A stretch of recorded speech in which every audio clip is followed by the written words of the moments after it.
ഡച്ചുകാർ പോയപ്പോ അറക്കൽ കുടുംബത്തിന് സമ്മാനം കൊടുത്തതാണ് എൻ്റെ കണ്ണൂരിലെ സെയിന്റ് ആഞ്ചലോ ഫോർട്ട്.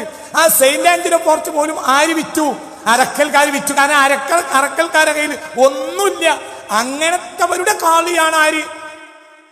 തിരുവിതാംകൂർ രാജാവിന്റെ കളിയല്ല, അറക്കൽ രാജകുടുംബത്തിന്റെ കളിയാണ്.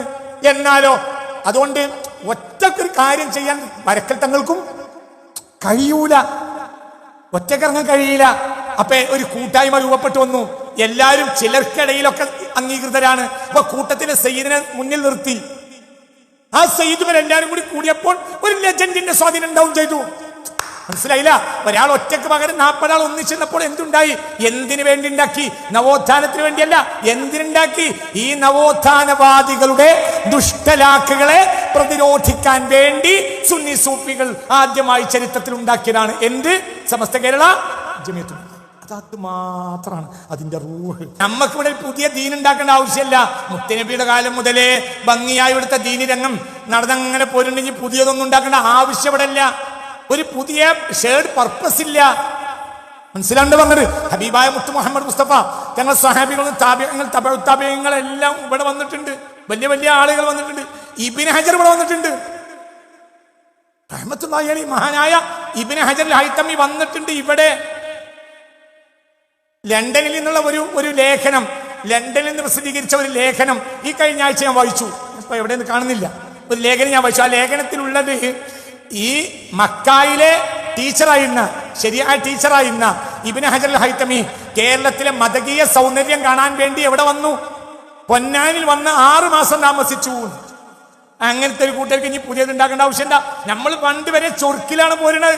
ഇനി പുതിയൊരു ചൊറുക്ക് ഉണ്ടാക്കേണ്ട ആവശ്യം പറ ഇല്ലല്ലോ.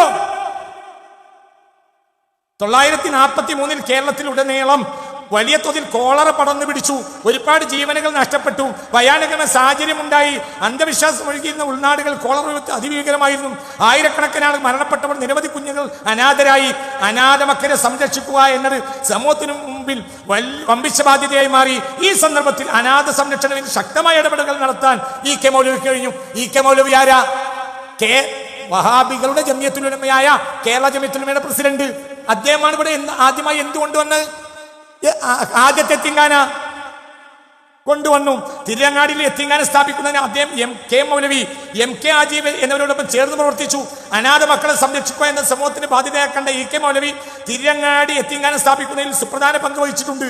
943 ഡിസംബർ 11-ാം തീയതി 114 ഖുർആന്റെ സൂറത്തിനെണ്ണല്ലത്. മനസ്സിലായില്ല? ആദ്യമായി ഇവർ യത്തീംഖാന സ്ഥാപിക്കുമ്പോൾ ഇവർ തെരഞ്ഞു പിടിച്ചു എത്ര എണ്ണത്തിന് കേറ്റിട്ടു? പറേ 114. എന്തുകൊണ്ട്? പരിശുദ്ധ ഖുർആന്റെ സൂറത്തിന്റെ എണ്ണാണ്. ഇതൊക്കെ നന്മയോ തിന്മയോ? നന്മ. ഒരു നിലക്ക് മാത്രമേ തിന്മയുള്ളൂ. എന്റെ പെണ്ണുങ്ങളെയും കൊണ്ട് പോയല്ലോ, അപ്പൊ മാത്രം ഇതൊക്കെ ദുഷ്ടലാക്കാണെന്ന് എനിക്ക് മനസ്സിലാവുന്നത്. അതെനിക്ക് പ്രശ്നമല്ലേ? പിന്നെ എന്തിനാ ഈ സംഘടന കൊണ്ട് നടക്കണത്? നമുക്ക് യോജിച്ചു. വൃത്തെന്തിനാണ് എനിക്ക് ഉണ്ടാക്കണത്? മനസ്സിലാക്ക്. വളരെ വലിയ സേവനം അതിനുവേണ്ടി ഞാൻ വായിക്കണില്ല, ഒരുപാടുണ്ട്. കേരളത്തിലെ ആദ്യത്തെ മുസ്ലിം പ്രസിദ്ധീകരണം ഏതാ? പറഞ്ഞോളി. നമ്മളെ ചെയ്ത് പറയും ഒക്കെ നമ്മളാണ് നാളെ പറയേണ്ടത്. പറയും നമ്മളെ ചെയ്തു. ആദ്യത്തെ ഇസ്ലാമിക പ്രസിദ്ധീകരണം ആരുടേതാ? വഹാബികളുടേത്. 923 അൽ ഇർഷാദ്. അതിനേക്കാൾ മുമ്പ് ഒരു പ്രസിദ്ധീകരണം ഇവിടെ ഇല്ല, ഒരു മാസിക ഇവിടെ ഇല്ല. അതിന്റെ ആവശ്യം ഇവിടെ ഇല്ല. എന്തുകൊണ്ട്? എല്ലാവരും നല്ല അങ്ങനെ പോരുന്നുണ്ട്. നീ ഒരു മാസികന്റെ കുത്തിത്തിരിപ്പുണ്ടാണ്ട. ഒരു നാട്ടിലേക്ക് ഒരു മാസിക എത്തിയാൽ ആ മാസികയിൽ ഏതെങ്കിലും ഒരു മസലയിൽ ഒരു പുതിയ മസല പറഞ്ഞിട്ടുണ്ടെങ്കിൽ അവിടുത്തെ മോദിയർക്ക് അത് തലവേദന ഉണ്ടാണ്ട. അത് നല്ല ആൾക്ക് അയാൾ കൊണ്ടുകൊണ്ടല്ലോ ആ മഹല്. അപ്പൊ അതിന്റെ ഒന്നും ആവശ്യം നമുക്കില്ല. ഓരോ നാടും അങ്ങനത്തെ ആലിമ്യങ്ങൾ ശ്രദ്ധിക്കും. അവരൊക്കെ മുഖ്ലിസീങ്ങളുമാണ്. ഇന്നത്തെ ഉള്ളത് ഊരാൻ നടക്കണ സ്വഭാവമല്ല. മനസ്സിലായില്ല? ഇന്നത്തെ കിട്ടണ ഊരിന തലയെ കെട്ടിയാരല്ല അന്നത്തെ തലയെ കെട്ടിയാര്. അന്നത്തെ തലയെ കെട്ടിയാർക്ക് പടച്ചോനെ പേടിണ്ടായിരുന്നു. ഇന്നുള്ളവരൊക്കെ ഊരാണെന്ന് നീ പറഞ്ഞതിന് മൈനിയില്ല. എന്നാലും നിങ്ങളെ ഉറക്കൊന്ന് ഉണർന്നോട്ടെ എന്ന് വിചാരിച്ച് ഒന്നാണ് പറഞ്ഞാണ് തരുള്ളൂ. എന്നിട്ട് അങ്ങനെയാണ് എരിമുടി ഉണ്ടായ ഞങ്ങളൊന്നും കൂടി എന്താണ് ഇയാൾ ഈ പറയണത് നോക്കുമല്ലോ. അത്ര തന്നെ ചിന്തിക്ക്. ഇതെല്ലാം ആദ്യത്തെ കേരളത്തിലെ ആദ്യത്തെ മാസിക അൽ ഇർഷാദ് ആര് തുടങ്ങി? വഹാബികൾ തുടങ്ങി. രണ്ടാമത്തതും വഹാബികൾ തുടങ്ങി. അൽ ഇസ്ലാഹ് 1925 കുടുങ്ങിയിട്ട് 29 സമസ്ത തുടങ്ങി. അൽ ബയാന് കുടുങ്ങിയിട്ട് തുടങ്ങി. അതിൽ നന്മയാണ്. പണ്ടൊരു തുടങ്ങിയില്ല. എന്തുകൊണ്ട്? നാട്ടിൽ അതിൻ്റെ ഒരു ആവശ്യം ഇല്ല. ഇതിനാ വെറുതെ പ്രശ്നം ഉണ്ടാക്കണത്. നാട്ടിൽ അതിൽ ആവശ്യമല്ല. നാട്ടിൽ എല്ലാവർക്കും എല്ലാവരും പോകുകയാണ്. എന്താ പ്രശ്നം? മനുഷ്യന് പടച്ചോനെ പേടിയല്ലേ ഉണ്ടാണ്ട് പറഞ്ഞു. അതല്ല ഉണ്ടാവുന്നുണ്ട്. ഒരാൾക്ക് മാസിക വായിക്കുന്നതിനേക്കാൾ പടച്ചോനെ പേടി ഉണ്ടാകുന്നത് മൊയ്തീമാല ചൊല്ലിട്ടാണെങ്കിൽ അയാൾ അത് അല്ലേ. നിങ്ങളൊന്ന് ആലോചിച്ച് നോക്കൂ. ഒരാൾ എന്നോട് നമ്മുടെ ഈ ക്ലാസ്സിൽ വരുന്ന ഒരുത്തനെ ഇടക്ക് പറയും, എൻ്റെ ബാപ്പാനെ ഞാൻ എന്നോ പോന്നാലും രാവിലെ ക്ലാസ്സിന് വരുമ്പോൾ വിളിക്കും. ഞായറാഴ്ച ക്ലാസ് നടക്കുമ്പോഴേ ഇവൻ പറയും, ബാപ്പാനോട് എന്നും പിന്നെ ഞാൻ ക്ലാസ്സിന് വരുമ്പോൾ വിളിക്കും. മുന്നേ പോന്ന് നോക്കി ഒരു 4 അക്ഷരം കേട്ടൂടെ? എന്തൊന്നാലും ബാപ്പ വരില്ല. അപ്പൊ എനിക്ക് ഇവന്റെ ബാപ്പാനെ പറ്റി ആദ്യകാലത്ത് തോന്നി കാരാക്കൂസായിരിക്കും ഇവന്റെ ബാപ്പ. അങ്ങനെ ഒരു ദിവസം സംസാരം മധ്യേ ഞാൻ അവനോട് ചോദിച്ചു, എന്താ ചെങ്ങായി എൻ്റെ ബാപ്പ ഒരു വയലിന് വരെ വരാതെ ചെയ്യണത്? അപ്പൊ പറഞ്ഞു, ഒരാഴ്ചയിൽ 1 ഖത്തം 1.5 ഖത്തം തീർക്കും. ഫുൾ ടൈം ഖുർആൻ ഓടുക. പാടത്തെ പണി തെങ്ങ് നോക്കുക, വരത്തെ കാര്യം ശ്രദ്ധിക്കുക, ഖുർആൻ ഓടുക. വേറൊരു പണി മൂപ്പർക്കില്ല. ഞാൻ പറഞ്ഞു, നമുക്ക് ഇനി മേലാണ് അയാളെ ക്ലാസ്സിന് വിളിച്ചു.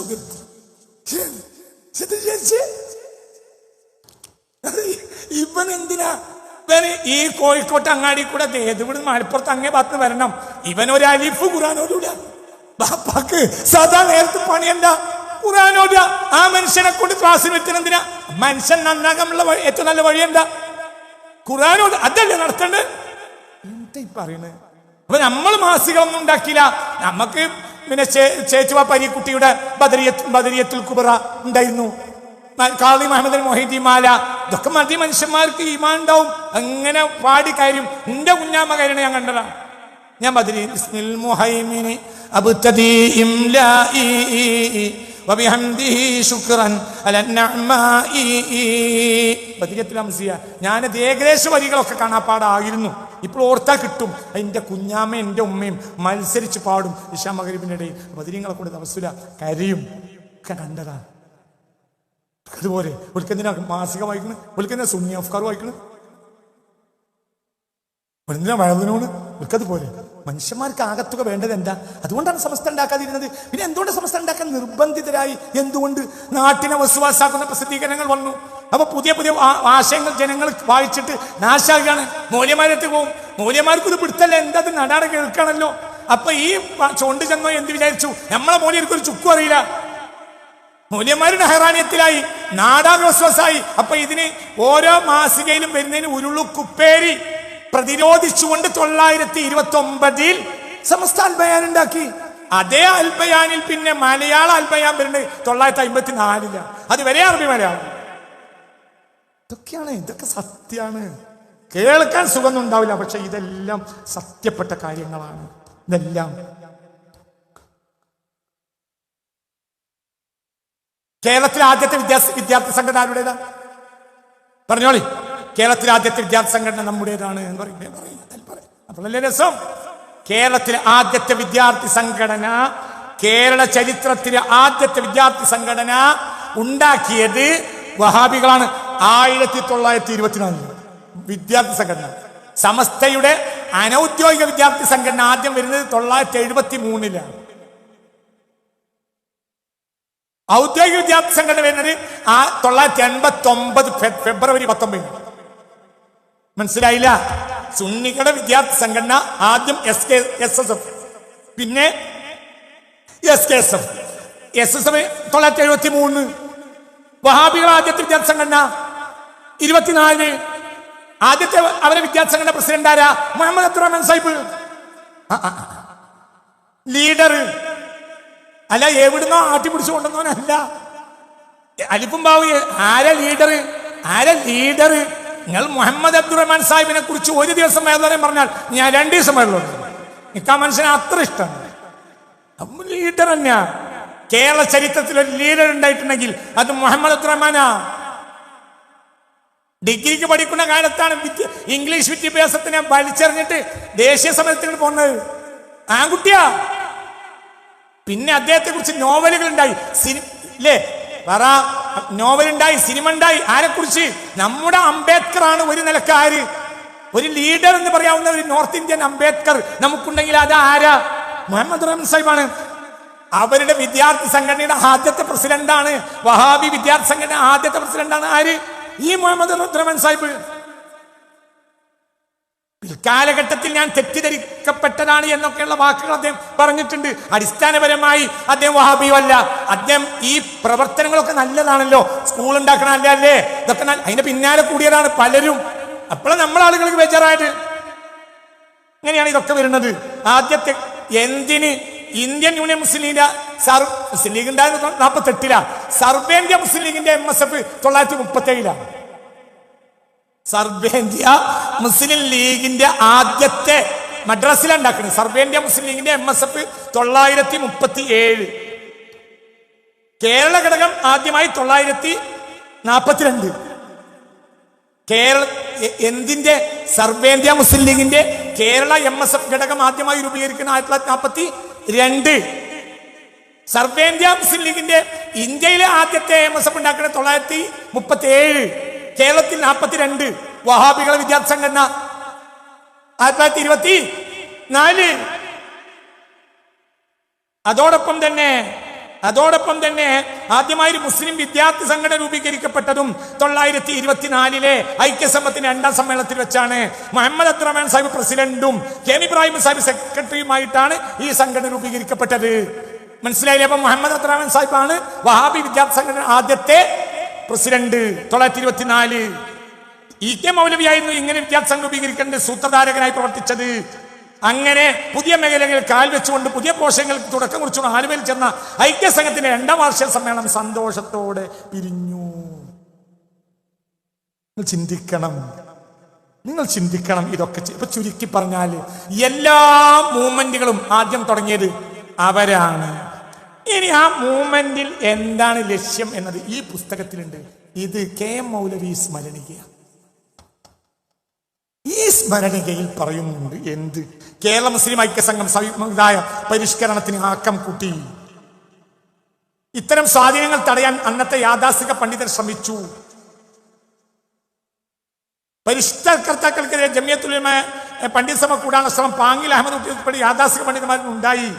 എന്നാൽ 1924 കേരള ജമിയത്തുൽ ഉലമ എന്ന സംഘടന രൂപീകരിച്ചുകൊണ്ട് പരസ്യമായി പരിഷ്കർത്താക്കൾ രംഗത്തിറങ്ങി. കേരളം മുഴുവൻ ഓടി നടന്നു. സ്കൂളുണ്ടാക്കി, മദ്രസ ഉണ്ടാക്കി, പ്രസിദ്ധീകരണങ്ങൾ ഉണ്ടാക്കി, തർക്കം തീർത്തു, യതീംഖാന ഉണ്ടാക്കി, അറബി കോളേജ് ഉണ്ടാക്കി, മദ്രസ ഉണ്ടാക്കി, മദ്രസ പാഠപുസ്തകങ്ങളും ഉണ്ടാക്കിയെങ്കിലും അറേബ്യയിലെ നീ നോക്ക്, നീ കുറച്ചേരം ഉറങ്ങാതെ പോയിക്കോട്ടെ, നീ ഉറങ്ങരുത്, സുന്നികളാരും ഉറങ്ങരുത്, ഉറങ്ങും നിങ്ങൾ ഇവിടെ. കാരണം നിങ്ങൾ ഇപ്പോഴത്തെ അവസ്ഥ അങ്ങനെയാണ്. ജാതി വർത്താനം പറയുമ്പോഴൊക്കെ നിങ്ങൾ ഉറങ്ങാ. എന്നാ ഞാൻ ഉറങ്ങണ്ട സുന്നികളെ കുറച്ച് നേരം. ഈ രംഗത്തിറങ്ങിയെങ്കിലും അറേബ്യയിലെ വഹാബി രംഗത്തിറങ്ങി. അറേബ്യയിലെ വഹാബി നേതാക്കളായ മുഹമ്മദ് ബിൻ അബ്ദുൽ വഹാബ്, ഇബ്നു തൈമിയ എന്നവരുടെ ആശയങ്ങൾ പ്രചരിപ്പിക്കാൻ ആരംഭിച്ചു. കഴിഞ്ഞു. പെണ്ണുങ്ങളെ കൊണ്ടുപോകാൻ പോയി. നീ ഇപ്പൊ പറഞ്ഞിട്ട് കാര്യമല്ല. അപ്പൊ നീ അമ്മക്കും നമ്മളെ താത്താക്കും കൂടി കറിയാം. അതിനേനും ഓൻ്റെ കളി മുഴുവനും എന്തായാലും ഓളയും കൊണ്ട് ബസ് സ്റ്റാൻഡിൽ 3/4 മണിക്കൂർ കുട്ടിനെ ഏറ്റി നിന്നോന്. അപ്പുറത്ത് പീഡിയന്റെ ഏറയിൽ മരുന്നിന് കൊണ്ടായി എത്താത്താന്റെ മരുന്നിന് വേണ്ടി പോയതാ. അപ്പൊ എത്താത്താനെ അപ്പുറത്തേക്ക് നിന്ന് ഇവളും ഓലും തമ്മിൽ ഓനും ഓളും ചിരിച്ചുകൊണ്ടിട്ട് ഇങ്ങനെ വർത്താനം പറയണത് താത്ത കേട്ടു നിന്ന്. അപ്പൊ താത്ത എന്ത് വിചാരിച്ച്? ആ കുട്ടിനെടുക്കല്ലേ എന്ന് വിചാരിച്ച്. അപ്പൊ ഇനി ശല്യപ്പെടുത്താൻ വേണ്ടി ഓള് വരണ്ടെന്ന് വിചാരിച്ചിട്ടാണ് അവിടെ നിൽക്കുന്നതെന്നും താത്ത വിചാരിച്ച്. പിന്നെ 2 ആഴ്ച കഴിഞ്ഞപ്പോൾ ഓളെ കാണാനില്ല. ഇനി താത്ത ഇങ്ങനെ അയവർക്കും. എന്താ അയവർക്ക? ഇയ്യ പോകേണ്ടിയിരുന്നില്ല. ഇയ്യ ആ നേരത്തെ ഗുളികക്ക് പോകേണ്ടിയിരുന്നില്ല. നിങ്ങൾ ഇവിടെ കൊണ്ടുനാക്കി പോയതുകൊണ്ടല്ലേ ഓൻ ആ കുട്ടീനെടുത്തത് കൊണ്ടല്ലേ ഓളോട് വർത്താനം പറഞ്ഞുകൊണ്ടല്ലേ ഓൾ ചിരിച്ചത്. ആ വർത്താനം നീണ്ടതുകൊണ്ടല്ലേ അടുത്ത ബുധനാഴ്ച രാത്രി 12 മണിക്ക് വന്നോളി എന്ന് ഓൻ പറഞ്ഞേ.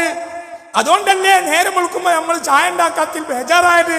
പിന്നെ ചായന്റെ അടുക്കളയിൽ ആളെ കാണാത്ത ബേജാറായപ്പോഴാണ് കുഞ്ഞാള് പോയിന്ന് വരുന്നത്. പിന്നെയാണ് ഇവിടുന്ന് മദ്രാസിന് ഓനും അവിടെ പാർക്കുണ്ടത്രേ. അപ്പൊ ഇതൊന്നും ചെയ്യേണ്ടിയിരുന്നില്ല. ആകെ ഒരു പ്രശ്നമേ ഉള്ളൂ, ചെയ്തതൊക്കെ നല്ലതാ. ഇവർക്കൊരു ലക്ഷ്യം ഉണ്ടായിരുന്നു, KM മൗലവി സ്മരണിക. ഇവരുടെ ലക്ഷ്യം കുട്ടികൾ സ്കൂളിൽ വന്നാലും അവരാരാക്കണം? വഹാബിയാക്കണം. കുട്ടികളെ എത്തിങ്ങാനി വന്നാൽ വഹാബിയാക്കണം. തർക്കം തീർത്താൽ അവസാനം ചില കാര്യങ്ങൾ പരിഷ്കർത്താക്കൾ അവരോട് പറഞ്ഞു. അവരെന്നെ ലേഖനത്തിലുണ്ടല്ലോ, എന്താണ് ഇങ്ങനെ നമ്മൾ ഈ തെറ്റിലൊന്നും ഇല്ലാതെ നല്ലക്ക് പോകണമെങ്കിൽ നമ്മൾ ഐക്യസംഘത്തിൽ കൂടണം. അപ്പൊ ക്രമേണ തെറ്റ് തമ്മിൽ പണക്കൊന്നും ഇല്ലാതെ നല്ലക്ക് പോകാൻ വേണ്ടി അതിലവർ കൂടി. നാടാകെ വഹാബിവൽക്കരിക്കപ്പെട്ടു. അപ്പോൾ സുന്നികൾ കുടുങ്ങി. അപ്പോൾ അവർ ഒരു ഉലമാ സംഘടനയെ കുറിച്ച് ചിന്തിച്ചു. 925 926 അവർ ആദ്യത്തെ സംഘടനയുമായി രംഗത്ത് വന്നു. ഇതാണ് സുന്നികളുടെ ചരിത്രം. 926 സമസ്ത സ്ഥാപിച്ചത്. IPH ഇസ്ലാമിക വിജ്ഞാനകോശം 8ാം വാള്യം 358.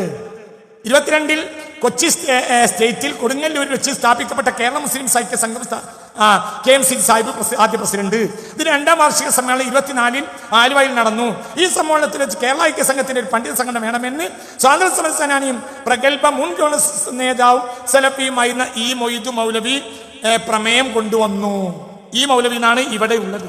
ഞാൻ പറഞ്ഞത് EK മൗലവി എന്നാണ് വേറെ സ്ഥലത്തുള്ളത്. ഇങ്ങനെയൊക്കെ കാണുന്നുണ്ട്. ഈ പ്രമേയം നിർത്തി ആദ്യത്തെ കേരളത്തിലെ ഈ സമ്മേളനത്തിൽ ആദ്യത്തെ ജമിയത്തുൽ ഉലമ രൂപീകരിക്കപ്പെട്ടു. IPH വിജ്ഞാനകോശം ഞാൻ വിശദീകരിക്കുന്നില്ല. അപ്പൊ ഇതൊക്കെയാണ് കാര്യത്തിന്റെ യാഥാർത്ഥ്യം. ഇങ്ങനെയാണ് കാര്യങ്ങളെല്ലാം ഉണ്ടായത്. നമുക്ക് വീണ്ടും തിരിച്ചു വരാൻ പറ്റുമെങ്കിൽ തിരിച്ചു വരാം. നേരം വൈകിട്ടുണ്ടോ?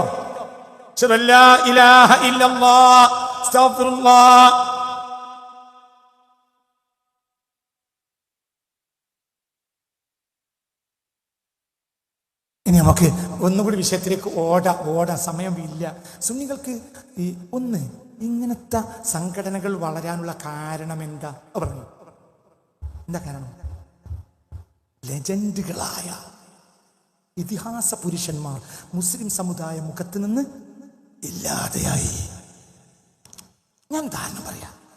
ഇതിനേക്കാൾ സംഘടന രൂപീകരിക്കേണ്ട ആവശ്യം 1502 അതായത് 1502 ആണ് സംഘടന ഉണ്ടാക്കേണ്ടത് കേരള മുസ്ലിങ്ങൾ. എന്തുകൊണ്ട്? കൊളോണിയലിസത്തിന്റെ ആദ്യത്തെ കാൽവെപ്പ് 1502 എവിടെ വന്നു? എവിടെ വന്നു? കേരളത്തിൽ വന്നു.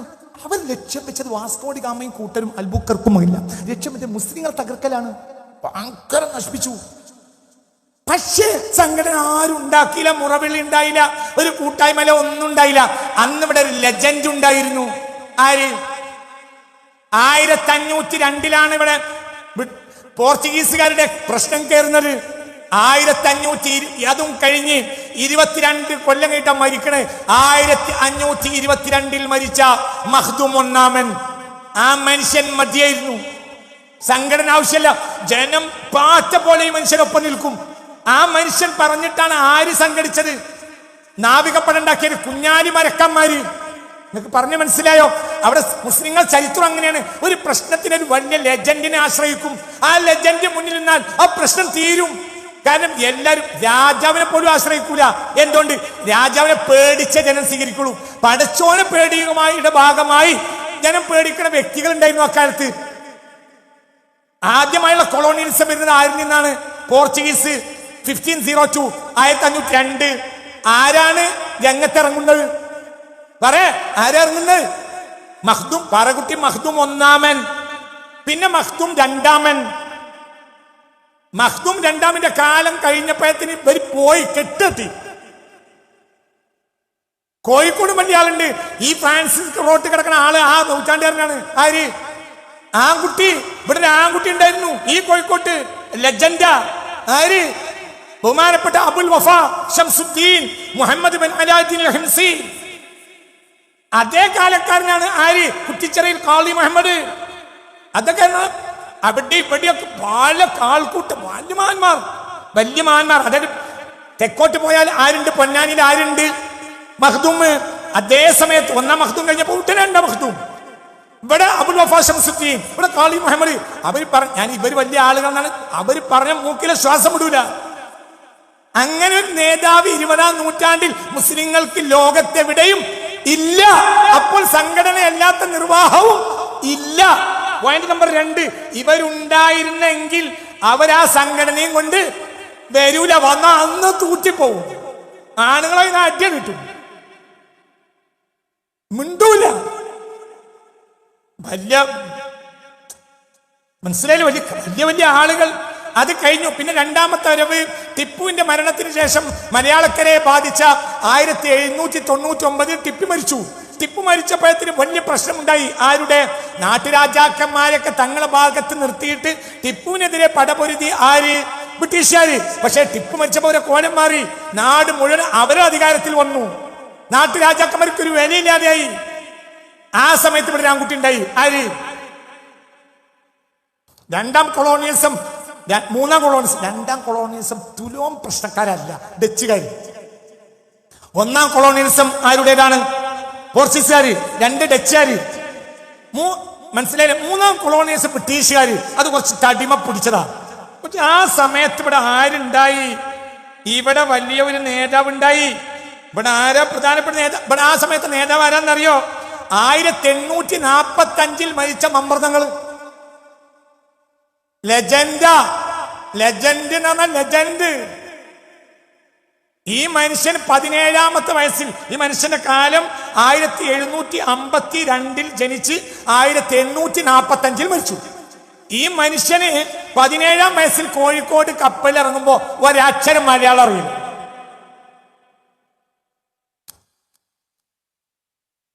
എന്നിട്ട് ഈ നാട് മുഴുവൻ മനുഷ്യനൊപ്പം നിന്നു. അപ്പൊ ആ മനുഷ്യൻ ആരായിരിക്കും? ഇവിടെ സ്കൂൾ ഉണ്ടാക്കിയിട്ടില്ല. ഇവിടെ വന്നിറങ്ങിയപ്പോ 10 പൈസ കയ്യിലില്ല. അവിടുന്ന് അറബ് നാട്ടിൽ നിന്ന് പൈസ കൊണ്ടുവന്നിട്ട് കൊടുക്കാൻ വന്നതല്ല. അറബ് നാട്ടിൽ തന്നെ അന്ന് 10 ഉറുപ്പ്യ ഇല്ല. പിന്നെ ഇവിടെ ഉള്ളത് ബ്ലാക്ക് ഗോൾഡ് ഉണ്ട്. എന്ത് പറ? കറുത്ത സ്വർണ്ണല്ലേ, കുരുമുളക്, ഇഞ്ചി, ഇതെല്ലാം ലോക വിപണിയിൽ ഉള്ള ഒക്കെ ഉള്ള കാലാണ്. അപ്പൊ 10 പൈസ ഇല്ലാതെ ഇവിടെ വന്നിറങ്ങി ആര്?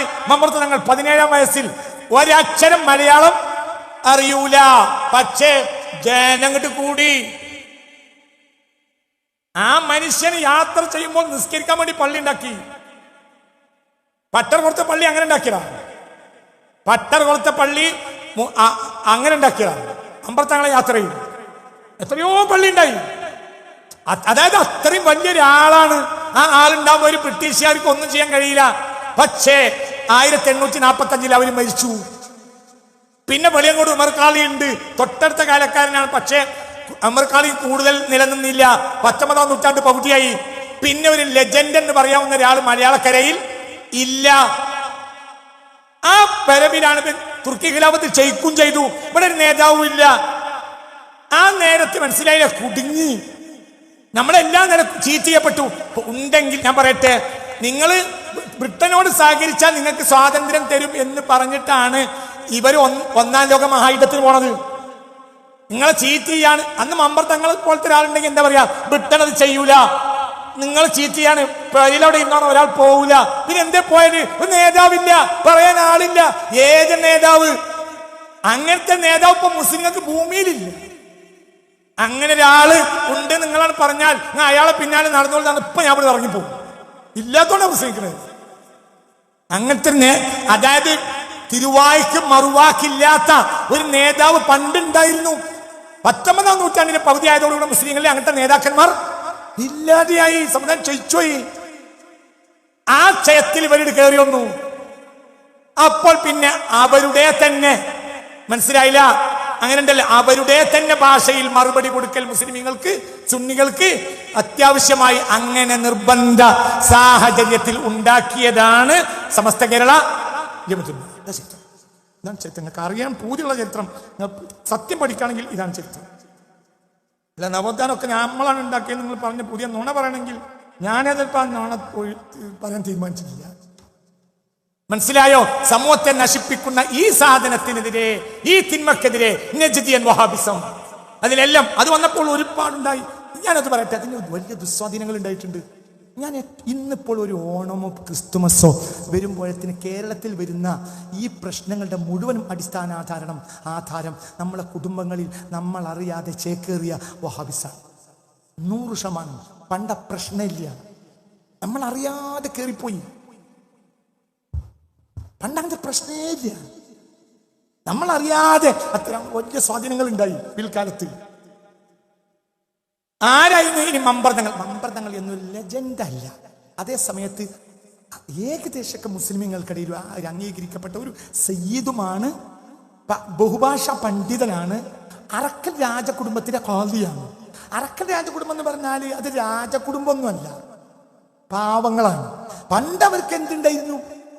രാജാധികാരമുണ്ടായിരുന്നു. പക്ഷെ ബ്രിട്ടീഷുകാർ വന്നതോടുകൂടെ രാജാധികാരമൊക്കെ അവരിന് വാങ്ങിച്ചു, ഇവർക്ക് പെൻഷൻ കൊടുത്തു. ബ്രിട്ടീഷുകാർ പെൻഷൻ കൊടുത്തത് കൊണ്ട് മാത്രം ജീവിക്കുന്നവരായിരുന്നു ആര്? അറക്കൽ രാജകുടുംബം. അറക്കൽ രാജാവിന്റെ കാളിയായിട്ട് ഇറങ്ങിയിട്ട് വെട്ടിക്കൂടായിരുന്നു. അവരെ കയ്യിലുള്ളത് മേശ്രന്റെ വാളായിരുന്നു. മനസ്സിലായില്ല?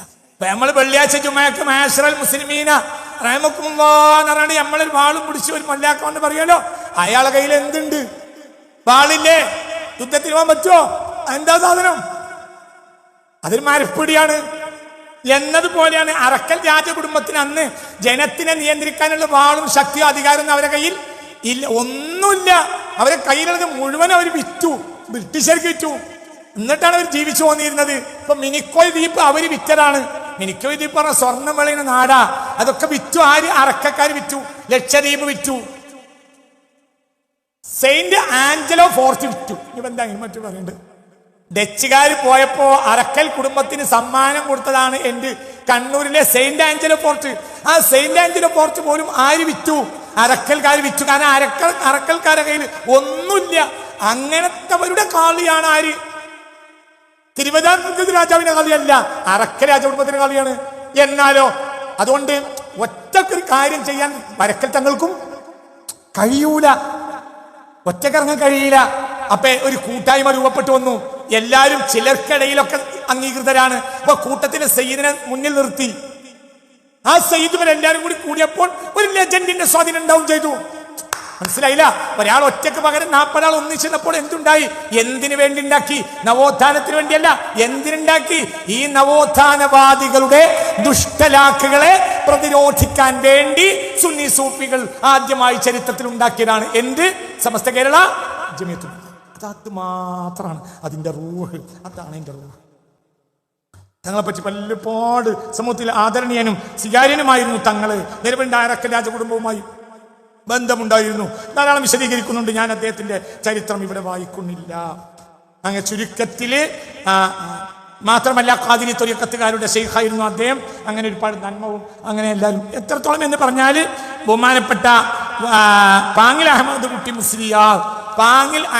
മുസ്ലിയാർ ത്വരീഖത്ത് സ്വീകരിച്ചത് ഖാദിരി ത്വരീഖത്തിന്റെ ശൈഖായിരുന്നു ആര്? അവര് ബഹുമാനപ്പെട്ട വരക്കൽ ബാലബി മുല്ലക്കോയ തങ്ങള്. അപ്പൊ അങ്ങനെയൊക്കെ ജനങ്ങൾക്കിടയിൽ പല നിലക്ക് ബന്ധമുള്ള ഒരു വ്യക്തി എന്ന നിലക്ക് അവരുമായി മുന്നിൽ നിർത്തി പ്രവർത്തനങ്ങൾ നടത്തി. പിന്നിൽ നമ്മൾ ഓടി.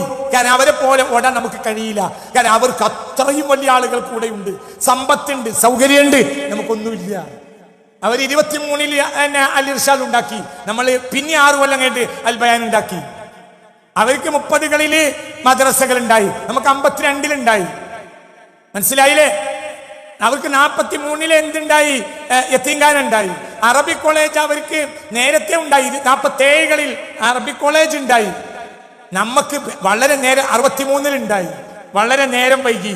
52-ൽ തന്നെ സമസ്തക്ക് ഇതൊക്കെ സുന്നികളായിട്ടും ആകെ സമസ്തയുടെ കയ്യിലുള്ള മദ്രസ 10, 53-ൽ 58, 56-ൽ 149, 61-ൽ 767, 966-ൽ 1838, 971-ൽ ഞാൻ 1-ാം ക്ലാസ്സിലാണ് അന്ന് 2694, 976, 3586, 981, 4541. ഇവിടെ നമ്മൾ മനസ്സിലാക്കേണ്ടത് നേരെ വൈകിയോ ശ്രദ്ധിക്കണില്ലേ? ഇവിടെ ഒരു സത്യണ്ട്. എന്തേ 10 സ്ഥലത്തെ സമസ്തയുടെ മദ്രസ സ്ഥാപിച്ചുള്ളൂ. അതിന്റെ അർത്ഥം ബാക്കിയുള്ളവർ മോശം, ബാക്കിയുള്ളവർ ഭാഗ്യവാന്മാരാണ്. ആ നാടുകളിലേക്ക് വഹാബി മദ്രസകൾ എത്താത്തത് കൊണ്ട് ഒരു പുതിയ രീതി കൊണ്ടുവരേണ്ട ആവശ്യം അവർക്ക് ഉണ്ടായില്ല. അപ്പൊ 10 മദ്രസ ആ ഏരിയ വഹാബികൾ കൈയടക്കിയിട്ടുണ്ട്. അപ്പൊ അവിടെ മദ്രസ ഉണ്ടാക്കേണ്ടത് മറ്റേ ഓത്തുപള്ളി തന്നെ മതി. നല്ല മുത്തക്കങ്ങളായ ഉസ്താദ്മാര് ഖുർആൻ പഠിപ്പിക്കാണ്. മനസ്സിലായില്ലേ? അതിനനുസരിച്ച് അവരെ സ്വാധീനത്തിനനുസരിച്ച് കൂട്ടി ഇപ്പൊ നമ്മൾക്ക് 10,000-കണക്കിന് മദ്രസകളുണ്ട്. എന്തുകൊണ്ട്? നാടാകെ അവരെ സ്വാധീനമുണ്ട്. അപ്പൊ നമ്മൾ ക്ഷയിക്ക ചെയ്ത് മദ്രസ കൂടിയതിനനുസരിച്ച് നമ്മൾ നേടല്ലേ ഇത് പറയ്. നമ്മക്ക് അടിസ്ഥാനം എന്ത് മതി? ഓത്തുപള്ളി എന്ന് തുടങ്ങിയതാ? മാലിക് ദിനാറിന്റെ കാലത്ത് എന്ന് തുടങ്ങിയ പറ എന്നാണോ മുത്തുനബിന്റെ സ്വഹാബികൾ ഇവിടെ തുടങ്ങി വന്നത്? അക്കാലത്ത് തുടങ്ങിയതാണ് എന്ത്? ഓത്തുപള്ളി ദർസ് അന്ന് തുടങ്ങിയതാണ്. 63-ലാണ് കോളേജ്. ദർസോ മുത്തുനബിന്റെ സ്വഹാബത്തിന്റെ കാലത്ത് അല്ലേ? ദീമ്പടെ പഠിക്കലല്ലേ ആവശ്യമുള്ളൂ, നല്ല മുത്തക്കങ്ങളെ കീഴിൽ. അപ്പൊ നമ്മൾ മദ്രസ കൂട്ടാനുള്ള കാരണം നമുക്ക് ക്ഷയം വന്നതാണ്. മദ്രസകൾ പുരോഗതിയുടെ അടിസ്ഥാനമല്ല, പഴയ നന്മകൾ നമുക്ക് നഷ്ടപ്പെട്ടു കൊണ്ടിരിക്കുന്നു എന്നതിന്റെ അടയാളമാണ് സത്യത്തിൽ എന്ത്? മദ്രസ. അതാണെന്ന് നമ്മൾ വലിയ പുരോഗതിയായി കാണുന്നത്. തിരിഞ്ഞില്ല.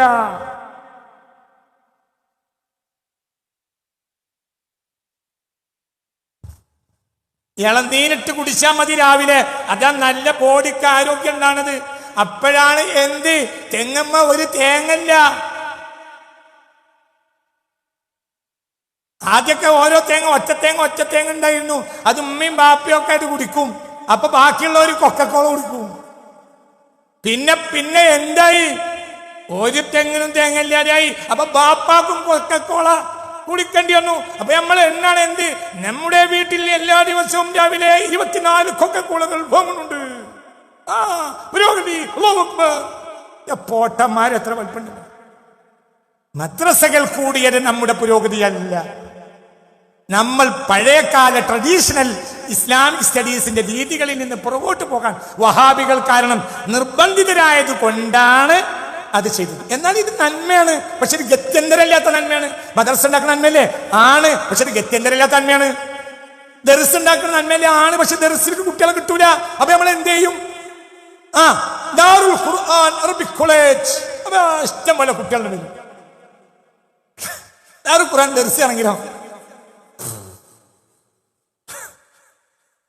ദാറുൽ ഖുർആൻ ദർസ് എന്ന് പറഞ്ഞാൽ നിങ്ങൾ വിചാരിക്കണ്ടോ ഒരു കുട്ടിയെ കിട്ടൂ? ദാറുൽ ഖുർആൻ അറബിക് കോളേജ്. അപ്പൊ നിങ്ങൾക്കൊരു സുഖമുണ്ട്. നിങ്ങൾക്ക് നിങ്ങളെ അളിയനെ കാണുമ്പോൾ അളിയൻ ചോദിക്കുക എവിടെയാ കുട്ടികളെ എവിടെയാ? ദാറുൽ ഖുർആൻ അറബിക് കോളേജ്. അവിടെ സിലബസാ പഠിപ്പിക്കണേ, മറ്റൊരു ദീനാ പഠിപ്പിക്കണേ. എന്താ ദീനും സിലബസും? ദീന് തലക്കട് കേറ്റും. അതായത് ഇന്ന് തീർന്നിട്ടുണ്ടെങ്കിൽ നാളെ ഞാൻ പഠിപ്പിക്കും. നാളെ കുട്ടിക്ക് വേറെ സിലബസ് ഉണ്ടാവും. എവിടെ? വേറെ കോളേജിൽ. കോളേജ് പ്രൊഫസറിന്റെ മുന്നിൽ ഇരിക്കുന്നു. ഇന്നത്തെ കോളേജിൽ പഠിക്കുന്ന വിദ്യാർത്ഥിയാണോ ഭാഗ്യവാൻ, അതോ പഴയകാല ഗുരുകുല വിദ്യാലയങ്ങളിൽ പഠിച്ചിരുന്ന ചാണക്യനെ പോലത്തെ ആളുകളാണോ ഭാഗ്യവാന്മാർ? ലോകം കണ്ട മഹാപണ്ഡിതന്മാരിൽ ഒരാളാണ് ആര്? ഇന്ത്യയുടെ പ്രൊഡക്റ്റാ. നമ്മൾ അഭിമാനിച്ചോളി, നമ്മുടെ രാജ്യത്തിന്റെ പ്രൊഡക്റ്റാണ് എന്ത്? ചാണക്യൻ. എന്തുകൊണ്ട്? ഇപ്പോഴും ഒരു വലിയ ആളെ പറ്റി കണ്ട എന്താ പറയാ? ഓനര് ചാണക്യനാ അല്ലേ? എങ്ങനെയല്ലേ പറയാ? അത്രയും കഴിവുണ്ട്. അത് സ്കൂളിൽ നിന്നൊരു ചാണക്യൻ ഉണ്ടാവില്ല. സ്കൂളിൽ നിന്നൊരു ചാണക്യൻ ഉണ്ടാവില്ല. ഉണ്ടാകുന്നില്ല. വലിയ വലിയ ആളുകളൊക്കെ സ്കൂളിൽ നിന്ന് ചാടിയോരാ. എല്ലാവരും സ്കൂളിൽ നിന്ന് ചാടിപ്പോന്നവരാ. എല്ലാവരും ഏകദേശം ആളുകളൊക്കെ സ്കൂളിൽ നിന്ന് ചാടിയോരാ. തലി കിട്ടിയോണ്ടോ അല്ലെങ്കിൽ ശകാരം കേൾക്കാൻ പോ അങ്ങനെ ചാടിപ്പോന്നവരാ പിൽക്കാലത്ത് വലിയ വലിയ നേടും. എല്ലാവരും എല്ലാ ചരിത്രം പഠിച്ചാലും അങ്ങനെയാണ്. എല്ലാവരും ഐൻസ്റ്റീൻ അടക്കം ആൽബർട്ട് ഐൻസ്റ്റീൻ ചരിത്രം പഠിച്ച അന്തം വിട്ടു. അതായത് സ്കൂളിൽ ഒന്നിനും പറ്റാത്തവരായി ബാക്ക് ബെഞ്ചിൽ തള്ളപ്പെട്ട ആളാണ് ആര്? Albert Einstein. അപ്പൊ വേണ്ടത്ര പഠിച്ചില്ല, അതുകൊണ്ട് അയാൾക്ക് എന്തുണ്ടാക്കാൻ കഴിഞ്ഞു? പറഞ്ഞില്ല. ന്യൂട്ടോണിക് തിയറിക്ക് ശേഷം ലോകത്തെ അത്ഭുതപ്പെടുത്തിയ ശാസ്ത്രീയ സത്യത്തെ വിളിച്ചിട്ട് കൊണ്ടുവന്നത് ആരാ? ആൽബർട്ട് ഐൻസ്റ്റീനാ. എന്തുകൊണ്ട്? സ്കൂളിൽ വേണ്ടത്ര പഠിക്കാൻ കഴിഞ്ഞില്ല. അതുകൊണ്ട് പരീക്ഷന്റെ പ്രശ്നം ഉണ്ടാവില്ല. തലയും പരീക്ഷയായിട്ട് തലപടക്കായില്ല. മലയാളക്കാരെ കണ്ട ഏറ്റവും വലിയ സാഹിത്യകാരൻ എന്റെ ഭാഷയിൽ വിജയൻ സ്കൂളിൽ തന്നെ വെച്ചിട്ടുണ്ട്. മലയാള OV വിജയനെ മറികടക്കുന്ന സാഹിത്യകാരൻ മലയാളക്കരയില്ല. എന്റെ വീക്ഷണത്തിനായിട്ടില്ല. MT ഇല്ലേ, MT ഒരു ജനകീയ സാഹിത്യകാരനാണ്, അത്രയുള്ളൂ. ബൗദ്ധിക സാഹിത്യകാരൻ, മലയാളം കണ്ട ബൗദ്ധിക സാഹിത്യകാരൻ. എക്കാലത്തും അദ്ദേഹത്തിൻ്റെ കാലത്തോടുകൂടെ മലയാളക്കരയെ ഇങ്ങനെ മാറ്റിമറിച്ച സാഹിത്യകാരൻ MT അല്ല, തീർച്ചയായും വിജയനാണ്. മലയാളക്കരയിലെ സാഹിത്യത്തിന് ഒരു പരിണാമം സംഭവിച്ചിട്ടുണ്ടെങ്കിൽ അത് വിജയൻ്റെ ഖസാക്കിൻ്റെ ഇതിഹാസത്തോടു കൂടിയാണ്. അതാണ് മലയാളക്കര പൂർണ്ണയും. സ്കൂൾ തന്നെ വെച്ചില്ല, വേറെ വിഷയം, നമുക്ക് സ്കൂളിനെ പറ്റി പറയാം, ഇപ്പൊ അതല്ലല്ലോ വിഷയം. അതുകൊണ്ട് തീർച്ചയായും മനസ്സിലായില്ലേ? അപ്പൊ ദർശനം എങ്ങനെയാ? ദർശനം അതൊരു വിരല് തേയുന്നവരെ പഠിക്കുക, എഴുതിൽ പഠിക്കും, വിരല് തേയുന്നവരെ. അപ്പൊ ഇതിൽ നിന്ന് നമ്മൾ പുറകോട്ട് പോയി ട്രഡീഷണൽ ഇസ്ലാമിക് സ്റ്റഡീസിൽ നിന്ന് സുന്നി സൂഫികൾ പുറകോട്ട് പോകേണ്ടി വന്നത് നവോത്ഥാന വഹാബിയൻ ചിന്താഗതികളുടെ മദ്രസകൾ വന്നപ്പോൾ നമ്മുടെ ട്രഡീഷണൽ രീതികളെ നമ്മൾക്ക് ഒഴിവാക്കേണ്ടി വന്നതു. അപ്പോഴും തോറ്റത് നമ്മളും ജയിച്ചത് അവരുമാണ്. എല്ലാം അങ്ങനെയാണ്. ഖുർആൻ ക്ലാസ് ആദ്യം ഉണ്ടാക്കിയത് അവരാണ്. എല്ലാം സംഘടന ഉണ്ടാക്കിയത് അവർ. എല്ലാം ഇന്നാലിന്നത് എന്ന് പറയണ്ട. എല്ലാ കാര്യം, എല്ലാ ചരിത്രവും, എല്ലാ വസ്തുതകളും എല്ലാം അവരാണ് ചെയ്തത്. അവരാണ് അതിനു വേണ്ടി ചുക്കാൻ പിടിച്ചത്. എന്തുകൊണ്ട്? അവർക്ക് വളരെ ബൃഹത്തായ, വളരെ ഗൂഢമായ ഒരു ലക്ഷ്യം അവർക്കുണ്ടായിരുന്നു. നിങ്ങൾ എൻ്റെ കൂടെ ഉണ്ടെങ്കിൽ ഓടിച്ചിട്ടൊരു ചരിത്രം പറഞ്ഞുതരാം. 920 ഞാനിവിടെ 2 സംഘടനയെ പറഞ്ഞു. 912 ലോകത്തെ ഏറ്റവും കൂടുതൽ മുസ്ലിങ്ങൾ അധിവസിക്കുന്ന രാജ്യമാണ് ഇന്തോനേഷ്യ. ഇന്തോനേഷ്യയിൽ ആദ്യത്തെ വഹാബി സംഘടന അൽ ഇർഷാദിയ 1912. പിന്നെ 1914 ഉണ്ടായി ആദ്യ സംഘടന അൽ മുഹമ്മദിയ 1912. പിന്നെ 1914 1914 ഒരു സംഘടന ഉണ്ടായി അൽ ഇർഷാദിയ. 1912 അൽ മുഹമ്മദിയ, 1914 അൽ ഇർഷാദിയ. ഈ സംഘടനകൾ വന്നപ്പോൾ ഇന്തോനേഷ്യയിലെ സുന്നികൾ, ഇന്തോനേഷ്യ എന്ന് പറഞ്ഞാൽ സുന്നി സൂഫികളുടെ ട്രഡീഷണൽ വിശ്വാസങ്ങൾ, രീതികൾ, മൗലൂദ്, അദ്ദാദ്, റാത്തീബിന്റെ പരിപാടികൾ, ഇങ്ങനെ ഒരു ലോകമാണ് എന്ത് ഇന്തോനേഷ്യ. അങ്ങനത്തെ നമ്മളെ ഫത്ഹുൽ മുഈൻ നമ്മളെ നാട്ടിൽ കഴിഞ്ഞാൽ ലോകത്തെ ഏറ്റവും പഠിപ്പിക്കപ്പെടുന്ന രാജ്യം ഇന്തോനേഷ്യ. അവിടെ ഇത് അവിടെ വന്നപ്പോൾ ഇവർ കുടുങ്ങി. 915 അൽ ഇർഷാദിയ എന്ന പേരിൽ സലഫി മദ്രസ വന്നു. അപ്പൊ കുട്ടികളെയൊക്കെ നാശാക്കാൻ തുടങ്ങി, വഹാബി ചിന്താഗതിയിലേക്ക് മാറ്റി. ഇതിന് വലിയ വലിയ ശാഖകൾ, ഉപശാഖകൾ ഉണ്ടായി. അവർക്ക് വലിയ വലിയ സ്ഥാപനങ്ങൾ വന്നു. 933 അവരുടെ വഹാബികളുടെ അൽ ഇർഷാദിയ സ്കൂളിലെ അധ്യാപകരുടെ ഒരു ഫോട്ടോ ആണിത്. അങ്ങനെ സുന്നി സൂഫികൾ കുഴങ്ങി. അപ്പോൾ അവരെന്ത് ചെയ്തു? നഹ്ലത്തുൽ ഉലമ എന്ന പേരിൽ അവിടുത്തെ സമസ്ത നഹ്ലത്തുൽ ഉലമ എന്ന പേരിൽ ഇന്തോനേഷ്യൻ ജമിയത്തുൽ ഉലമ രൂപീകരിക്കാൻ സുന്നി സൂഫികൾ നിർബന്ധിതരായി. അതിന് മുൻകൈ എടുത്ത് ഇവിടെ പാങ്ങിൽ അഹമ്മദ് കുട്ടി മുസ്ലിയാരാണ് രംഗത്ത് വന്ന് മുൻകൈ എടുത്തതെങ്കിൽ അതിനെതിരെ രംഗത്ത് വന്ന് അതിനു വേണ്ടി പ്രവർത്തിച്ചത് ഹാഷിം അശ്അരി എന്ന അശ്അരി ഷാഫിഈ ആയ ഒരു സുന്നി പണ്ഡിതനാണ്. അദ്ദേഹം ഇന്തോനേഷ്യയിൽ അക്കാലത്ത് അറിയപ്പെട്ട വലിയ ഒരു പണ്ഡിതനായിരുന്നു. അദ്ദേഹം സംഘടന ഉണ്ടാക്കി. അദ്ദേഹം ഒരു ലെജൻഡൊന്നുമല്ല, ഒരു സംഘടനയുണ്ട്. അതായത് ഒരു ഇതിഹാസ പുരുഷൻ എന്ന് പറയാൻ മാത്രമൊന്നുമില്ല, പക്ഷെ വലിയ ഉഷാറുള്ള ആളാ. അദ്ദേഹത്തിന്റെ നേതൃത്വത്തിൽ അദ്ദേഹമാണ് ആദ്യത്തെ നമ്മളെ സമസ്തക്ക് പകരം അവരുടെ സമസ്ത, അതിന്റെ പേരാണ് സുന്നി സൂഫി സംഘടനയാണ് നഹ്ലത്തുൽ ഉലമ. ഇതാണ് ഈ ആളാണ് സ്ഥാപിച്ചത്. അങ്ങനെ അത് രംഗത്ത് വന്നു. അവര് മദ്രസകൾ തുടങ്ങി, മെതിയടിയൊക്കെ വെച്ച് കുട്ടികളെ ഓത്ത് പഠിപ്പിക്കണ മദ്രസകൾ ഒക്കെ അവരും ആരംഭിച്ചു. അതിൻ്റെയൊക്കെ ഫോട്ടോസ് ഇതിലുണ്ട്. അങ്ങനെ അവരും രംഗത്ത് വന്നു. എന്താ പറയുക, ഇതിനെ അടിച്ചമർത്തി ഇതിന് ഈ നിലക്ക് മുന്നോട്ട് പോകാൻ പാടില്ല എന്ന നിലക്ക് അവരും ആ വിഷയത്തിൽ കാര്യമായി പ്രവർത്തിച്ചു. വലിയ രസമുണ്ട്. നഹ്ലത്തുൽ ഉലമയുടെ സ്ഥാപിത വർഷം 1926. അപ്പൊ നഹ്ലത്തുൽ ഉലമക്ക് ഇപ്പൊ എത്രയായി? 100ാമത്തെ കൊല്ലാകാൻ പോവുക. നമുക്ക് എത്രയായി? 100ാം കൊല്ലം. വഹാബി പ്രതിരോധം എന്ന നിലയിൽ ലോകത്തെ ഏറ്റവും കൂടുതൽ മുസ്ലിങ്ങൾ, അതോടുകൂടെ ലോകത്തെ ഏറ്റവും കൂടുതൽ സുന്നി സൂഫി മുസ്ലിങ്ങൾ അധിവസിക്കുന്ന രാജ്യമായ ഇന്തോനേഷ്യയിൽ വഹാബികളെ പ്രതിരോധിക്കാൻ വേണ്ടി ഒരു ജംഇയ്യത്തുൽ ഉലമക്ക് അവർ രൂപം നൽകി. 1926 അങ്ങനെ ഉണ്ടാക്കിയ സുന്നി സൂഫി സംഘടനയാണ്, പണ്ഡിത സംഘടനയാണ് നഹ്ലത്തുൽ ഉലമ. എന്തിനൊക്കെ വേണ്ടിയാണ് അവർ പ്രവർത്തിച്ചത്? മറ്റൊരു സ്കൂൾ ഉണ്ടാക്കുന്ന അടിയിൽ നിന്നാ നീ സിയാറത്തിനൊന്നും പോകണ്ടോ. അപ്പം ഇവർക്ക് നീ സ്കൂളൊന്നും ഉണ്ടാക്കാൻ നേരമില്ല, അവർക്ക് സിയാറത്ത് സംഘടിപ്പിക്കാൻ നേരമില്ല. കാരണം അവർക്ക് തന്നെയല്ലേ പണി, കാര്യങ്ങൾ സിയാർത്ത് ചെയ്യണം കേട്ടോ, മഹാന്മാരെ സിയാർത്ത് ചെയ്യണേ, മൗലൂദുകൾ ഓതണേ.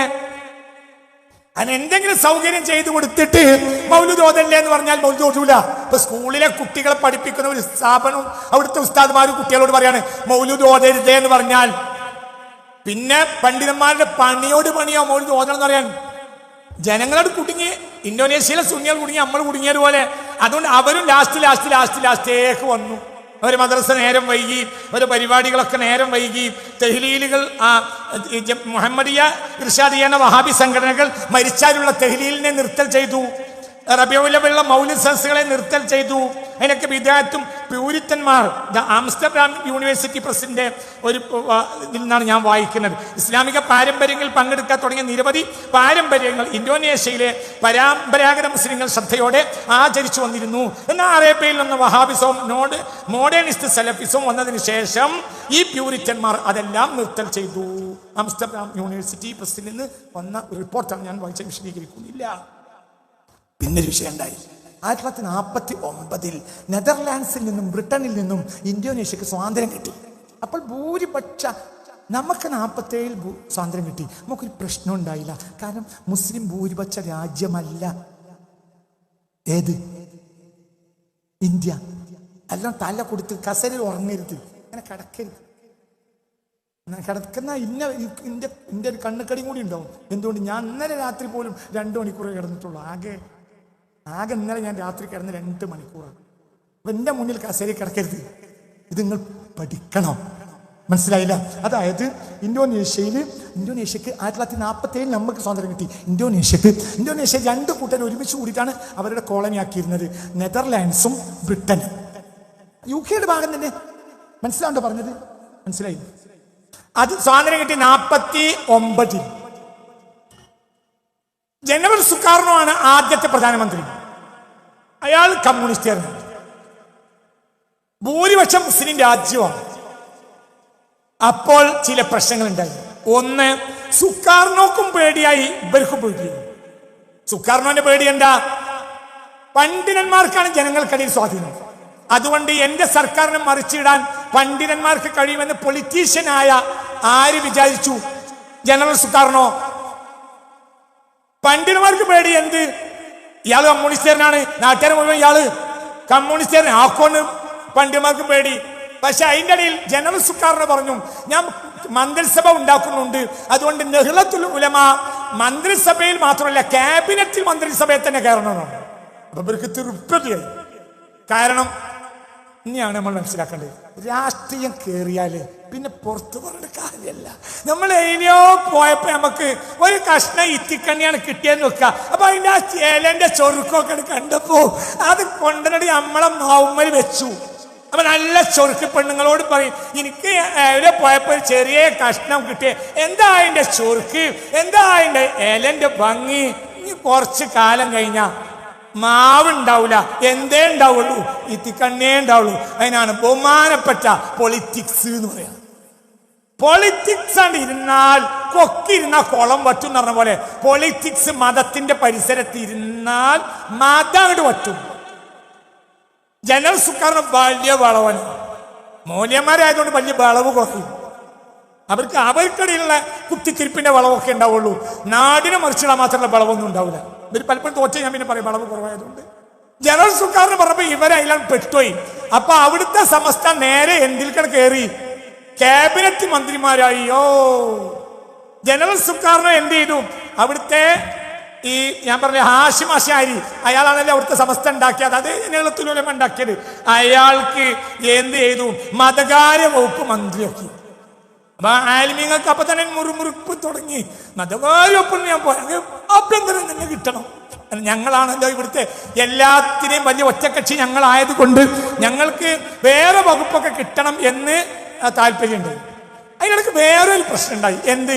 മുസ്ലിങ്ങൾക്കൊക്കെ ഒരു പേടി. എന്താ പേടി? നമ്മളെ ജനങ്ങളെ ഇയാൾ കമ്മ്യൂണിസ്റ്റ് ആക്കുവോ? അതുകൊണ്ട് മുഹമ്മദിയ, ഇർഷാദിയ, നെഹ്ലത്തുൽ ഉലമ എല്ലാം കൂടെ കൂടിയിട്ട് ഒരു സംഘടന ഉണ്ടാക്കി, രാഷ്ട്രീയ സംഘടന. മൈസൂമിയെ വേണമെങ്കിൽ നമ്മളെ എന്താ പറയാ, നമ്മളെ മുസ്ലിം രാഷ്ട്രീയത്തിന്റെ ഒരു ഉദാഹരണത്തിൽ വെക്കാൻ, നമുക്ക് ഉദാഹരണത്തിന് വേണ്ടി വെക്കാണ്. മൈസൂമിയിൽ എല്ലാവരും ഉണ്ട്. ആരുണ്ട്? ഇർഷാദി വഹാബികളുണ്ട്, മുഹമ്മദിയ വഹാബികളുണ്ട്, നഹ്ലത്തുൽ ഉലമായുടെ സുന്നികളും ഉണ്ട്. ആദ്യത്തെ ക്യാബിനറ്റ് മന്ത്രിസ്ഥാനം ആർക്കാ കിട്ടിയെന്നറിയാല് പിന്നെ നഹ്ലത്തുൽ ഉലമക്കാണ്. അപ്പൊ ഇവരിടയിൽ ഇവർ മൈസൂമിയാകെ ഒറ്റക്കെട്ട ഒരു പേടി, എപ്പോഴും ഒരു കൂട്ടായ്മക്ക് ഇങ്ങനെ ഒരു പേടി ഉണ്ടാവും. മനസ്സിലായില്ല? ഉദാഹരണം, നമുക്ക് BJP എന്നാണ് പറഞ്ഞാല് പേടിയായി. അപ്പൊ എല്ലാവരും വേഗം രാഷ്ട്രീയത്തിന് വോട്ട് ചെയ്യും. തെരഞ്ഞെടുപ്പ് കഴിഞ്ഞാൽ ഇപ്പൊ രണ്ടാളും ചങ്ങന്മാരാവും. ഒരേ വിമാനത്തിലാണ് ഇവർ യാത്ര ചെയ്യുക, ഒരേ ചായയാണ് ഇവർ കുടിക്കാം. പാർലമെന്റിന്റെ ക്യാൻറ്റീനിലൊപ്പം അങ്ങോട്ടും ഇങ്ങോട്ടും കുത്തനെ വർത്താനം പറഞ്ഞുകൊണ്ടാണ് ഇവർ രാവിലത്തെ ആശ്രയിക്കുക. ഒന്നും പ്രശ്നമില്ല, എനിക്ക് വിരോധമില്ല, ഞാൻ പറയാം. പക്ഷെ തെരഞ്ഞെടുപ്പ് കാലത്ത് പറഞ്ഞു കേട്ടാൽ ഇപ്പോൾ നമുക്ക് ഇതിനൊക്കെ കെട്ടിക്കണം, അല്ലെങ്കിൽ നമ്മളിപ്പോൾ തന്നെ നമ്മളെ കൊന്നാളും എന്നൊക്കെ തോന്നും. അങ്ങനെ തോന്നി ഇങ്ങനെയുള്ള പേടിയിൽ നിന്നാണ് രൂപപ്പെട്ടു വരിക കൂട്ടായ്മകൾ. മൈസൂമിയിൽ ഇവർ കൂടാൻ കാരണം ഇയാൾ കമ്മ്യൂണിസ്റ്റാ. ആര്? ജനറൽ സുഗാറിനോ? പഠിച്ചോല്ലാത്തവനാ. അപ്പൊ നഹ്ലത്തുൽ ഉലമക്കും പഠിച്ചോണ്ട്, മുഹമ്മദിയ വഹാബിസത്തിനും പഠിച്ചോണ്ട്, പിന്നെ ഇർഷാദിയക്കും പഠിച്ചോണ്ട്. അപ്പൊ പിന്നെ നമുക്ക് നെഞ്ഞത്ത് കെട്ടണ കാര്യമല്ലല്ലോ ഇപ്പത്തെ വിഷയം. ഇപ്പൊ ഈമാൻ ഉണ്ടാവോ കള്ളുണ്ടാവോ എന്നല്ലേ. അതുകൊണ്ട് നമ്മൾ ഒറ്റക്കെട്ടായി നിൽക്കണം മൈസൂമിയൻ തീരുമാനിച്ചു. പക്ഷെ ഇവരെന്ന് പറഞ്ഞാല് കീരിയും പാമ്പുമാണ്. ഇവര് ഒറ്റക്കെട്ടായത് പേരിൽ ഇവരെ കൂട്ടത്തിൽ ഒരാൾക്ക് മന്ത്രിസ്ഥാനം കിട്ടി. അപ്പൊ ഇവര് തമ്മിൽ പോരു തുടങ്ങി. ആ മന്ത്രിസ്ഥാനം ഞങ്ങൾക്കാണ്ട് വേണ്ടത് ഇർഷാദിയക്കാരായി, മുഹമ്മദിയായി. ഈ ആള് ഒന്നാമത്തെ കൊല്ലത്ത് തന്നെ എന്നാ ഞാനിതാ കിടക്കണമെങ്കിൽ പറഞ്ഞു അയാൾ യോജിച്ചു. അപ്പൊ പിന്നെ ആർക്കും ഇല്ലാതെ 1955 മതപണ്ഡിതന്മാരുടെ പ്രാതിനിധ്യം ഇല്ലാതെ മന്ത്രിസഭ ഓടി. 955 ആദ്യത്തെ ഇലക്ഷൻ. ആദ്യത്തെ ഇലക്ഷനിൽ ഇവരാൻ പിരിഞ്ഞു. എന്താ പിരിഞ്ഞത്? മൈസൂമിൽ നേരത്തെ വിട്ടുപോന്നിട്ടുണ്ടല്ലോ. ആര്? നഹ്ലത്തുൽ ഉലമ. ഞങ്ങളിന്റെ കൂടെ ഇല്ല. അപ്പൊ 3 കക്ഷികളാണ് കൂടിയിട്ട്, പിന്നെ ചെറിയ ചെറിയ കക്ഷികൾ കൂടി ഇലക്ഷനെ നേരിട്ടു. എങ്ങനെ? ജനറൽ സുക്കാറിയുടെ നാഷണൽ പാർട്ടി, അതേപോലെ തന്നെ മൈസൂമി, അതേപോലെ തന്നെ നഹ്ലത്തുൽ ഉലമ ആ പേര് വെച്ച് മത്സരിച്ചു. കാരണം ഭൂരിപക്ഷ ആളുകളും അവരെ ആളുകളല്ലേ, സുന്നികളാണല്ലോ. അപ്പൊ ഞങ്ങളാവും ജയിക്കാന്ന് ഇവർ വിചാരിച്ചു. പക്ഷേ 1955 തെരഞ്ഞെടുപ്പിൽ നഹ്ലത്തുൽ ഉലമയിലെ മൗലവിമാര് 3ാം സ്ഥാനത്തേക്ക് തള്ളപ്പെട്ടു. 1ാം സ്ഥാനം ജനറൽ സുക്കാറിനൊക്കെ, 2ാം സ്ഥാനം വഹാബി രാഷ്ട്രീയത്തിന് മൈസൂമി, 3ാം സ്ഥാനം പറ ശതമാനം ഒക്കെ എന്റെ കയ്യിൽ നന്ദി വിശദീകരിക്കാൻ നേരമില്ലാത്തതുകൊണ്ട് 3ാം സ്ഥാനത്തേക്ക് തള്ളപ്പെട്ടു. ആര്? സുന്നി പണ്ഡിതന്മാർ. കാരണം ഇവർക്ക് രാഷ്ട്രീയത്തിന്റെ മർമ്മങ്ങളോ അതിൽ കളിക്കാനുള്ള കളികളോ സുന്നി പണ്ഡിതന്മാർക്ക് അറിയൂല. അപ്പോൾ സുന്നി പണ്ഡിതന്മാർ വേഗം നമ്മൾ ഇങ്ങനെ നിന്നാ പോരാ എന്ന് പറഞ്ഞിട്ട് വേഗം ഇവർ ഒരു സംഘടന ഉണ്ടാക്കി. രാഷ്ട്രീയ സംഘടന. അവിടുത്തെ സമസ്ത അല്ലെങ്കിൽ അവിടുത്തെ നഹ്ലത്തുൽ ഉലമ, ഞാൻ ഉദാഹരണത്തിനാണ്ടോ ആ സമസ്ത എന്നൊക്കെ പറയുന്നത് നിങ്ങൾക്ക് വേഗം തിരിയാൻ വേണ്ടിയിട്ട് അവർ സംഘടന ഉണ്ടാക്കി. അവിടുത്തെ സുന്നികൾ ഉണ്ടാക്കിയ സംഘടനയാണ് PPP. അതിൻ്റെ കൊടിയാണിത്, അവരുടെ അടയാളം. നമ്മളെപ്പോലെ തെങ്ങും തേങ്ങയും കയ്യും വിരലും പിന്നെ എന്താ പറയാ കോണിയും തോണിയൊന്നും അല്ല. സുന്നി ഉലമാക്കളെ രാഷ്ട്രീയ പാർട്ടി ആയതുകൊണ്ട് ബാല്യതിനെ കടന്നോട്ടെ എന്ന് വിചാരിച്ചു. എന്താണ് കൊടിയിലെ അടയാളം? കഅബ. ഓ അല്ലാഹ്. അപ്പൊ കഅബന്റെ പാർട്ടി ആര്? അപ്പൊ ജനങ്ങളൊക്കെ ഒന്നിച്ച് നിന്നു. ആ കഅബന്റെ ആളുകളാണെങ്കിൽ ഒന്നിച്ച് നിന്ന് കൊടുക്കണമല്ലോ എന്ന് വിചാരിച്ച് ജനങ്ങളൊക്കെ PPP പറഞ്ഞ നഹ്ലത്തുൽ ഉലമയുടെ കീഴിലുള്ള ഇപ്പം സുന്നി പ്രസ്ഥാനങ്ങൾ തന്നെ രാഷ്ട്രീയ പാർട്ടിയെ ഉണ്ടാക്കിയവരുണ്ട്. അതൊക്കെ നിങ്ങളെ നാശത്തിനാണ് നിങ്ങൾ വിചാരിച്ചാൽ. അതൊക്കെ അന്തംഗമ്മിത്തരാണ്, നിങ്ങളെ നാശത്തിനാണ്. അതൊന്നും നിങ്ങളെ പണിയുമല്ല. ഞങ്ങളൊരു ബഹുമാനപ്പെട്ട ഒരു വേദനയുടെ ഒരു കാര്യം പറയട്ടെ. ഒരു മതസംഘടനക്ക് പത്രത്തിന്റെ ആവശ്യം ഇല്ല. അവർ മതസംഘടന എന്നതിൽ നിന്ന് പുറകോട്ട് പോകുമ്പോൾ മാത്രമാണ് അവർ പത്രം ഉണ്ടാക്കുക. എന്തുകൊണ്ട്? മതസംഘടന ജനങ്ങളെ ക്ഷണിക്കുക പരലോകത്തെ സിറാത്തുൽ മുസ്തഖീമിലേക്കാണ്. സിറാത്തുൽ മുസ്തഖീമിനെ വളർത്താൻ, അതിലേക്ക് ജനങ്ങളെ ക്ഷണിക്കാൻ ഒരു പത്രത്തിന്റെ ആവശ്യം ഇല്ല. പത്രം എന്നത് എപ്പോഴും പൊളിറ്റിക്കൽ ടൂളാണ്. അതൊരു അധപ്പതനാണ്. ഒരു മതസംഘടനക്ക് പത്രമുണ്ടാകുന്നത് ഒരു അധപ്പതനമാണ്, മതപരമായ അധപ്പതനം. പകരം അവർക്ക് എന്ത് കിട്ടും? പൊളിറ്റിക്കൽ ഇംപ്രൂവ്മെന്റ്സ് കിട്ടും. എന്ത് കിട്ടൂല? പുറകോട്ട് പോകൽ മാത്രമല്ല, അവർക്കിടയിൽ ഭിന്നത ഉണ്ടാകാനേ ഈ പത്രത്തിന് കഴിയൂ. ഒരിക്കലും ലോക ചരിത്രത്തിൽ എന്ന് മാത്രമല്ല, പത്രങ്ങൾ ഗീബത്തും നമീമത്തുമാണെന്ന് പറയുന്നതായിരുന്നു സൂക്ഷ്മശാലികളായ ഉലമാക്കൾ. ഒരു മതസംഘടന, ഒരു പണ്ഡിത സംഘടന പാണ്ഡിത്യ ഉത്തരവാദിത്വ നിർവഹണത്തിൽ നിന്ന് ഒരു സാമുദായിക പാർട്ടിയായി തരം താഴാൻ തയ്യാറെടുക്കുമ്പോൾ മാത്രമേ അവരിൽ പത്രവുമായി മുന്നോട്ട് പോകൂ എന്നാണ് ഒരു ഗവേഷണ വിദ്യാർത്ഥി എന്ന നിലയിൽ എന്റെ വീക്ഷണം. എന്നെ ദയവായി പറയാൻ അനുവദിക്കൂ.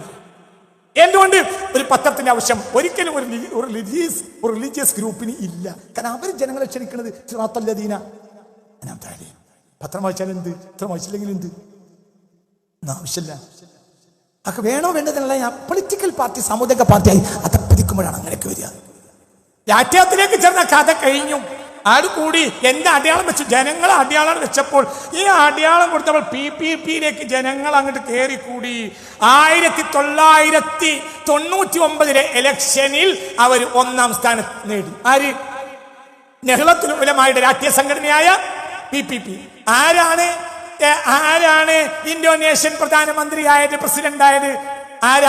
ഇന്തോനേഷ്യൻ പ്രസിഡന്റായത് ആരാന്നറിയോ? നെഹ്ലത്തുൽ ഉലമായുടെ 15 വർഷത്തെ പ്രസിഡന്റായ ആലിമ് ഇന്തോനേഷ്യ പ്രസിഡന്റായി. തിരിഞ്ഞിട്ടില്ല. അയാൾ മത്സരിച്ചിരുന്നു PPP-യിൽ. മനസ്സിലായില്ല? ഇപ്പൊ നമ്മളെ സമസ്തന്റെ 15 കൊല്ലത്തെ പ്രസിഡന്റ് പിന്നെ ഇന്ത്യൻ പ്രസിഡന്റ് ആവുക. ആരാ വൈസ് പ്രസിഡന്റ്? മേഘാവതി. മേഘാവതി ആരാ? ജനറൽ സുക്കാറിനോടെ മോള്.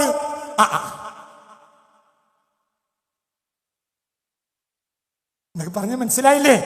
മേഘാവതിയാണ് വൈസ് പ്രസിഡന്റ്. പ്രസിഡന്റോ 15 വർഷത്തെ അവിടുത്തെ സുന്നി സൂഫി സംഘടനയുടെ കോടിക്കണക്കിന് ആളുകൾ അംഗങ്ങളുള്ള സുന്നി സൂഫി സംഘടനയുടെ പ്രസിഡന്റായ അബ്ദുറഹ്മാൻ വാഹിദാണ് എന്തായത്?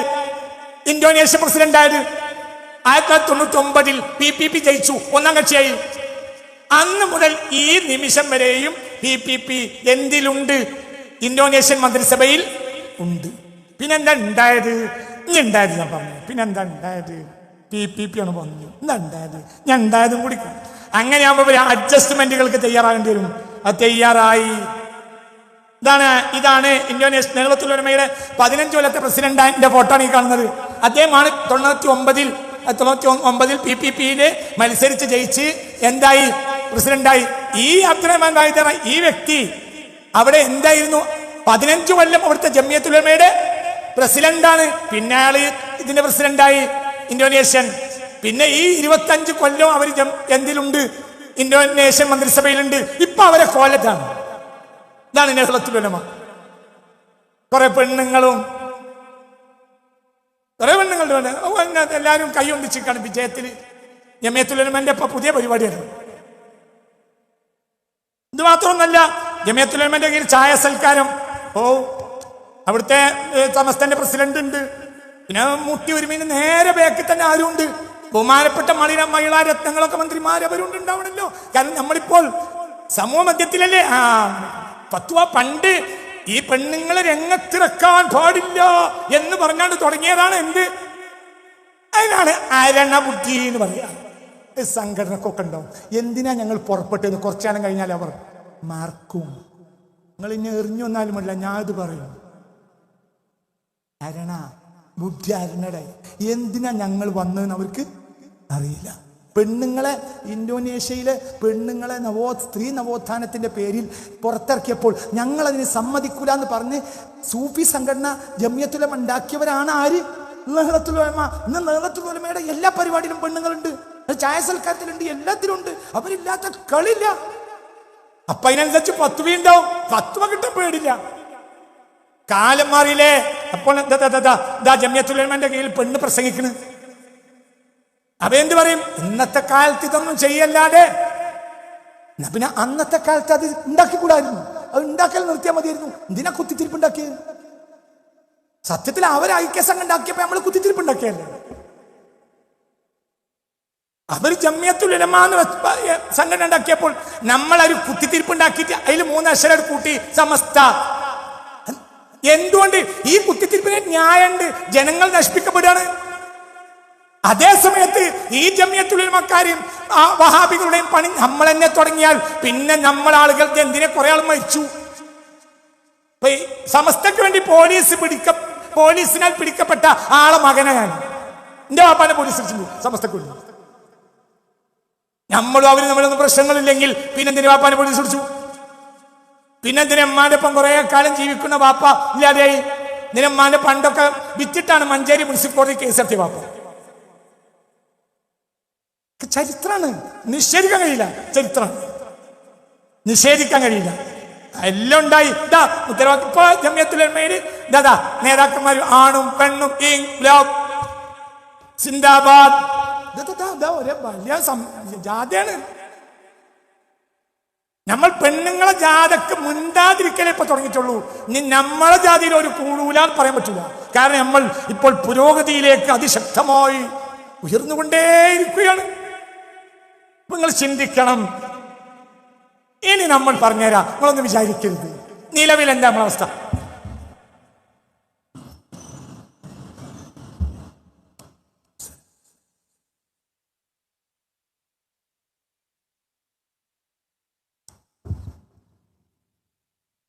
ഞാൻ നീട്ടുന്നില്ല, അവസാനിപ്പിക്കുകയാണ്. നിങ്ങൾ ചിന്തിക്കണം. ഞാൻ നിങ്ങളോട് പറയുന്നത് ആരും വിഷമിപ്പിക്കാനല്ല, നിങ്ങൾ ചിന്തിക്കണം എന്ന് പറയാണ്. ദയവായി കുറ്റപ്പെടുത്തരുത്, ദയവായി കുറ്റപ്പെടുത്തരുത്. നിങ്ങൾ മനസ്സിലാക്കണം. നമ്മൾ ശ്രദ്ധിച്ചിട്ടില്ലെങ്കിൽ ദീൻ ഇവിടെ ഉണ്ടാവില്ല. ഈ സാധനം ഉണ്ടാവും. എന്ത്? ഈ കൂടുണ്ടാവും. ഈ കൂടിൽ വേറുള്ളൊരു കൂട് കൂട്ടും. പിന്നെ അത് ഉണ്ടാവില്ല, നന്മ ഉണ്ടാവില്ല. ഇപ്പൊ ഒരു ഇന്തോനേഷ്യൻ ജമിയത്തുൽ ഉലമയുടെ പതാകയുടെ അടയാളം എന്താ? കഅബ. അപ്പൊ അവരവസ്ഥ എന്താ?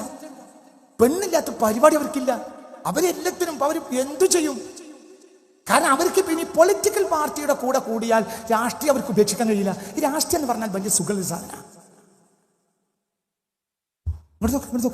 ഒരു വ്യഭിചാരിയെ പിന്തിരിപ്പിക്കാം, ഒരു അധികാരിയെ പിന്തിരിപ്പിക്കാൻ കഴിയില്ല എന്നാണ് ഫ്രാൻസിസ് ബേക്കന്റെ പ്രസ്താവന. ഇത് വിജയൻ പറഞ്ഞത് ഒരിക്കൽ അദ്ദേഹത്തിന് ഒരു സിന്ദൂരപ്പൊട്ടിന്റെ ഓർമ്മയ്ക്ക് എന്നൊരു പുസ്തകമുണ്ട്. അതിൻ്റെ തുടക്കത്തിൽ അദ്ദേഹം നമ്മുടെ കേരള മന്ത്രിസഭ അധികാരത്തിൽ EMSന്റെ നേതൃത്വത്തിൽ അധികാരത്തിൽ വരുന്ന കാലത്ത് കമ്മ്യൂണിസ്റ്റുകാർക്ക് വന്ന ചില അപജയങ്ങളെ പറഞ്ഞുകൊണ്ട് പഴയ കാലത്ത് കമ്മ്യൂണിസ്റ്റുകാരനും പിന്നെ കരുണാകര ഗുരുവിൻ്റെ ശിഷ്യനുമായി മാറിയ OV വിജയൻ എഴുതിയ പുസ്തകമാണ് ഒരു സിന്ദൂരപ്പൊട്ടിൻ്റെ ഓർമ്മക്ക്. ആ പുസ്തകത്തിൻ്റെ തുടക്കത്തിൽ തന്നെ ഫ്രാൻസിസ് ബേക്കന്റെ ഈ വാക്ക് ഉദ്ധരിക്കുന്നുണ്ട്. ഒരു വ്യഭിചാരിയെ പിന്തിരിപ്പിക്കാൻ കഴിയും, പക്ഷെ ഒരു പൊളിറ്റീഷ്യനെ പിന്തിരിപ്പിക്കാൻ കഴിയില്ല. എന്തുകൊണ്ട്? പൊളിറ്റിക്സ് എന്ന് പറഞ്ഞാൽ എപ്പോഴും ലാഭം. അതിലേക്ക് നമ്മളവിടെ കൂടിപ്പോയാൽ